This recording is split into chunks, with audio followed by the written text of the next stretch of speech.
Hello everyone, this is our Carrots and Cucumber Fritters. Pwedeng pang snack, pansipit sa tinapay at pwede ring pang ulam. Purely veggies and no meat.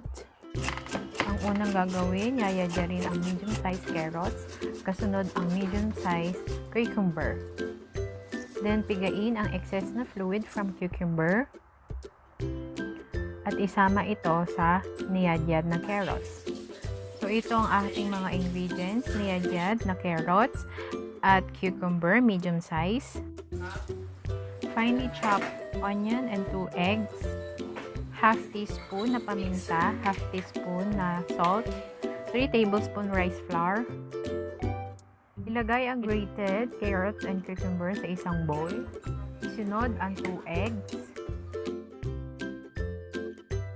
Then, ang ating 1/2 teaspoon salt and ground pepper. Then, ang 3 tablespoon rice flour or any kind of flour will do. Then, ang ating finely chopped medium-sized onion. Mix well. Ihanda ang kawalit pag mainit na, lagyan ito ng mantika. Siyempre, pag mainit na ang mantika, that's the time, pwede na tayong maglagay ng ating mixture.